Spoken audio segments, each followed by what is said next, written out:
Welcome to A2K DK சேனல். I am DK.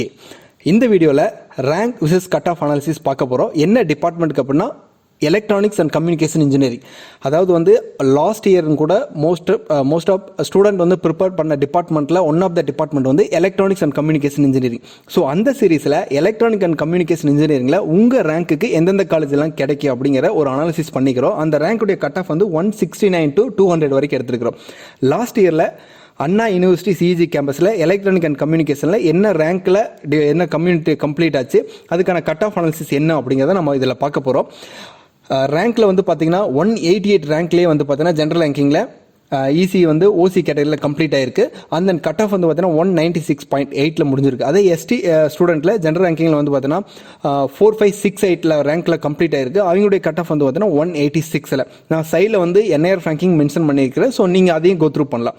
அடுத்து வந்து பிஎஸ்சி காலேஜ் ஆஃப் டெக்னாலஜி, அதனுடைய ரேங்க் அனாலிசிஸ் பார்க்கும்போது 383 கிடைச்சிருக்கு.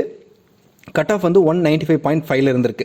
கட் ஆஃப் வந்து வேரியேஷன்ஸ் வந்து சேஞ்ச் ஆகலாமே தவிர ரேங்க் வந்து உங்களுக்கு மேபி வேரியேஷன்ஸ் சேஞ்ச் ஆகிறதுக்கு பாசிபிலிட்டிஸ் இருக்குது. இல்லை மோஸ்ட்லி வந்து பார்த்தீங்கன்னா உங்களுக்கு ஒரு அரௌண்ட் 98% வந்து எக்ஸாக்டாக லாஸ்ட் இயரில் எது இருந்துச்சோ அதே காலேஜ் உங்களுக்கு கிடைக்க வாய்ப்பு இருக்குது.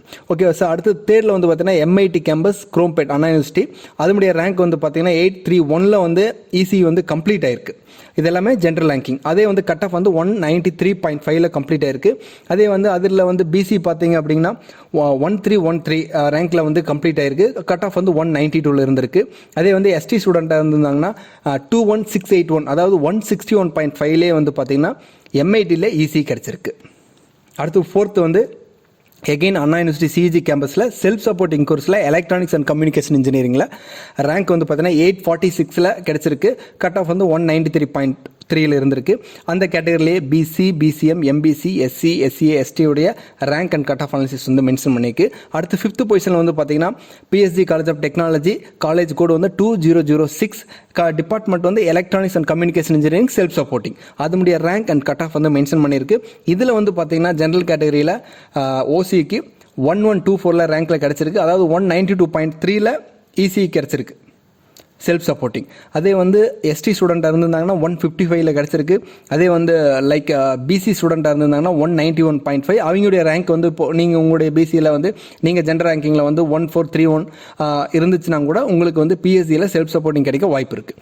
அடுத்து வந்து 6th வந்து MIT campus self supporting EC, இதனுடைய ரேங்க் வந்து பார்த்தீங்கன்னா 1639. கட் ஆஃப் வந்து 191 ஜென்ரல் ரேங்கிங்கில் கிடச்சிருக்கு. இதே வந்து எஸ்டியுடைய ஜென்ரல் ரேங்கிங்கில் வந்து பார்த்தீங்கன்னா 36643 அவங்களுக்கு கிடச்சிருக்கு. கட் ஆஃப் வந்து 143 வந்து கவர்மெண்ட் காலேஜ் கிடைக்க வாய்ப்பு இருக்குது. அடுத்து 7th வந்து பார்த்தீங்கன்னா எஸ்எஸ்என் சென்னை, அதனுடைய rank and cut off analysis வந்து கொடுத்துருக்குறோம். அதனுடைய ரேங்க் அரௌண்ட் வந்து பார்த்தீங்கன்னா 190.5 வந்து கம்ப்ளீட் ஆயிருக்கு.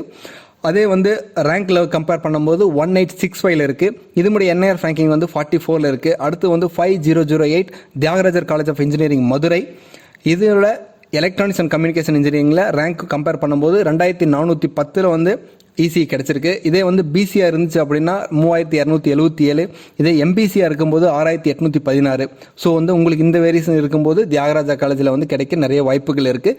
என்ஐஆர் ரேங்கிங் வந்து பார்த்தீங்கன்னா 64 இருக்குது. அடுத்து வந்து 2007 சிஐடி கோயம்புத்தூரில் one of the government aided காலேஜில் one of the college CIT department வந்து எலக்ட்ரானிக்ஸ் அண்ட் கம்யூனிகேஷன் இன்ஜினியரிங். இந்த ரேங்க் வந்து பார்த்தீங்கன்னா கம்பேர் பண்ணும்போது 2716 அதாவது 189.5 இருந்தாவே கிடைக்க வாய்ப்புகள் இருக்குது. இதே எஸ்டி ஸ்டூடெண்ட் இருந்தால் 157, பிசி ஸ்டூடெண்ட் வந்து 188.5, எம்பிசி ஸ்டூடெண்ட் வந்து 184.5. அதாவது அவங்களுடைய ரேங்கிங் ஜென்ரல் ரேங்கிங்கில் 5523 இருக்கும்போது சிஐடி காலேஜில் ஈஸி கிடைக்க வாய்ப்புகள் இருக்குது. அடுத்து 10th வந்து பார்த்தீங்கன்னா government college of engineering Coimbatore சிஐடிக்கு அடுத்தது வந்து கவர்மெண்ட் காலேஜ் கிடைச்சிருக்கு. அதனுடைய ரேங்க் வந்து பார்த்தீங்கன்னா 2982 ஜென்ரல் ரேங்கிங்கில் 189 ஓசி கட் ஆஃப் கிடைச்சிருக்கு. அடுத்து வந்து same 2007 Coimbatore institute of technology self சப்போர்ட்டிங்கில் இசி டிபார்ட்மெண்ட்டில் ரேங்கிங் என்ன கொடுத்துருக்குறாங்கன்னு மென்ஷன் பண்ணிக்கிறோம். அதனுடைய என்ஐஆர் ரேங்கிங் வந்து பார்த்தீங்கன்னா அரௌண்ட் 90. அதுக்கு அடுத்து வந்து பார்த்தீங்கன்னா கோயம்புத்தூர்லேயே வந்து சிஐடி, ஜிசிடி, அடுத்து பிஎஸ்ஜி, இது மாதிரி காலேஜ் இருந்து செல்ஃப் ஃபைனான்சிங்கில் பிஎஸ்ஜியோடைய 2வது காலேஜ் வந்து நல்ல சான்சஸ் இருக்குது. ஏன்னா நல்ல கட் ஆஃப் வந்து பிஎஸ்ஜியோடைய நேம் இருக்கும்போது நல்லா கட் ஆஃப் வந்து நல்லா போயிட்டுருக்கு. அதில் வந்து பார்த்தீங்கன்னா ஸ்டூடெண்ட்டுக்கு 3565 ஜென்ரல் கேட்டகரியில் 188 கட் ஆஃபில் வந்து ட்ரிபிள் வந்து கம்ப்ளீட் ஆயிருக்கு. பட் இவங்களுக்கு என்ஐஆர் ரேங்க் இல்லை. அடுத்து வந்து 13ல் வந்து வெங்கடேஸ்வரா சென்னை, அதனுடைய rank and cut off analysis கொடுத்துருக்காங்க. இதனுடைய என்ஐஆர் ரேங்கிங் வந்து 176 இருக்குது. Kumarur college of technology autonomous Coimbatore college code வந்து 2712. இதனுடைய ரேங்கிங் கம்பேர் பண்ணும்போது 5028 ஜென்ரல் கேட்டகரியில் 185.5 இருந்திருந்தாவே ஓசி கேட்டகரியில் கிடச்சிருக்கு. அதே வந்து எஸ்டியாக இருந்திருந்தால் 126, எஸ்சியாக இருந்துச்சுன்னா 147 கட் ஆஃப் இருந்திருந்தாவே பாசிபிலிட்டி இருக்குது. பிசிஎம்க்கு 178.5, பிசி கேட்டகரியில் இருக்கிறவங்களுக்கு 184, அதாவது 5893 ஜென்ரல் ரேங்கிங்கில் இருக்கும்போது குமரூரில் ஈஸி கிடைக்க வாய்ப்புகள் இருக்குது. அடுத்து வந்து 15வது வந்து பார்த்தீங்கன்னா Alagappa Chettiar government college of engineering. இதனுடைய காலேஜ் கோடு வந்து 5901, டிபார்ட்மெண்ட் வந்து இசிஇ. இதனுடைய ரேங்க் கம்பேர் பண்ணும்போது அரௌண்ட் வந்து பார்த்தீங்கன்னா ஓசி கேட்டகரியில் வந்து பார்த்தீங்கன்னா கட் ஆஃப் 181.5 இருக்குது. அதே பிசிக்கு 178.5. அரௌண்ட் வந்து நீங்கள் மேக்ஸிமம் 180 இருந்தாவே வந்து பார்த்தீங்கன்னா அழகப்பா செட்டியாரில் கிடைக்க வாய்ப்புகள் இருக்குது. இதை ரேங்க் கம்பேர் பண்ணும்போது 7000 ஸ்டார்டிங் ஆகுது ஜென்ரல் ரேங்கிங். அதே வந்து எஸ்டியில் வந்து க்ளோஸ்ட் ஆகிருக்கிறது வந்து பார்த்தீங்கன்னா 36,000 கம்ப்ளீட் ஆகிருக்கு. அடுத்து 16ல் வந்து பார்த்தீங்கன்னா Krishna college. Most of student வந்து கோயம்புத்தூரில் பிஎஸ்ஜி இது கவர்மெண்ட் எய்டட் கவர்மெண்ட் காலேஜ் அடுத்து தான் வந்து அதிகமாக லைக் பண்ணுறது வந்து பிஎஸ்ஜிக்கு அடுத்து வந்து Sri Krishna college of engineering இருக்குது. அதுக்கடுத்து வந்து பார்த்தீங்கன்னா சென்னையில் ஆர்எம்கே இன்ஜினியரிங் காலேஜ். அதுக்கடுத்து 18 பிளேஸில் வந்து again Thiagaraja engineering college self supporting course கிடச்சிருக்கு. 19 காலேஜ் கோடு வந்து 1450 Loyola ICAM college of engineering and technology, department ECE. Rank வந்து ஓசிக்கு 9820ல் கம்ப்ளீட் ஆயிருக்கு. கட் ஆஃப் வந்து ஓசியில் 178ல் கம்ப்ளீட் ஆயிருக்கு. அதே பிசி வந்து 177ல் கம்ப்ளீட் ஆயிருக்கு. இதனுடைய ஜென்ரல் ரேங்கிங் வந்து 10506ல் வந்து கம்ப்ளீட் ஆயிருக்கு. அண்ட் தென் எஸ்டிக்கு வந்து சீட் எதுவும் போகல. எஸ்சிஏல வந்து பார்த்தீங்கன்னா 70783 ரேங்க்ல கம்ப்ளீட் ஆயிருக்கு. அண்ட் எஸ்சி வந்து 31944ல் கம்ப்ளீட் ஆயிருக்கு. மை சாய்ஸ் 20ல் வந்து பார்த்தீங்கன்னா college code 2025 Anna university regional campus EC department. Rank வந்து பார்த்தீங்கன்னா ஜென்ரல் கேட்டகரியில் 10669ல் வந்து கம்ப்ளீட் ஆயிருக்கு. அதே கட் ஆஃப் வந்து ஓசி கம்பேர் பண்ணும்போது 176.5ல் வந்து ஈஸி கிடச்சிருக்கு. அதே பிசி வந்து 14263ல் வந்து ரேங்க்கில் கம்ப்ளீட் ஆயிருக்கு. அதே பிசி கட் ஆஃப் கம்பேர் பண்ணும்போது 171.5ல் வந்து ஈஸி கிடச்சிருக்கு. பிசிஎம்க்கு வந்து பார்த்தீங்கன்னா 33439 இந்த ரேங்க்கில் வந்து கிடச்சிருக்கு. அதே கட் ஆஃபில் நம்ம பார்க்கும்போது 146.5ல் கிடச்சிருக்கு.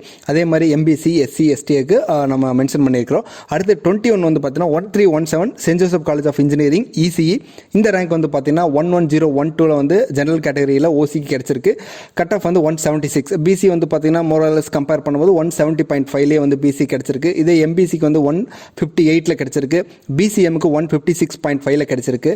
அதே வந்து எஸ்சிக்கு வந்து பார்த்தீங்கன்னா 105லேயே வந்து பார்த்தீங்கன்னா சென்ட் ஜோசப் காலேஜ் இசிஇ கிடச்சிருக்கு.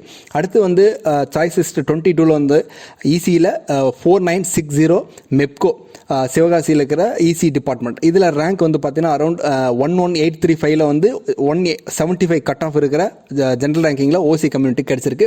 பிசி வந்து பார்த்தீங்கன்னா 17580 இருந்தாலுமே உங்களுக்கு கிடைக்குது. அரௌண்ட் 167க்கு மெப்கோவில் இசி கிடைக்க வாய்ப்பு இருக்குது. அதே பிசிஎம் அப்படின்னா அரௌண்ட் 32066 அதாவது 148.5 கட் ஆஃப் இருக்கும்போது இந்த ரேங்க்குக்கு லாஸ்ட் இயரில் இசி கிடச்சிருக்கு. ஸோ இந்த வருஷம் பாசிபிலிட்டிஸ் இருக்குது. இதே வந்து எஸ்சியாக இருக்கும்போது 68233 ரேங்க் இருந்தாவே வந்து 111 கட் ஆஃப் இருந்தால் உங்களுக்கு மெப்கோ காலேஜ் கிடைக்கும். அடுத்து 2711 கொங்கு இன்ஜினியரிங் காலேஜ் ஈரோடு. நல்ல அருமையான காலேஜ். இந்த காலேஜோடைய இசி டிபார்ட்மெண்ட்டில் ரேங்க் வந்து பார்த்தீங்கன்னா ஜென்ரல் கேட்டகரியில் 11738 இருக்கும்போது 175 கட் ஆஃப் இருக்கும்போது இசி கிடைச்சிருக்கு. அதே வந்து பிசியாக இருந்தீங்கன்னா 14522ல் வந்து கிடைச்சிருக்கு. கட் ஆஃப் அரௌண்ட் வந்து 171 அந்த ரேஞ்சில் இருந்தால் ஓகே. அதே பிசிஎம் ஸ்டூடெண்ட்டாக இருக்கும்போது 30043 151 இருந்தாவே உங்களுக்கு இசி கிடைக்க வாய்ப்பு இருக்குது. அதே எஸ்சியும் போது 89.5, எஸ்சிஏக்கு வந்து 97, எம்பிசிக்கு 148ல் ஈஸி கிடச்சிருக்கு. அடுத்து வந்து 1419 ஸ்ரீ சாய்ராம் இன்ஜினியரிங் காலேஜ். இது சென்னையில் இருக்குது.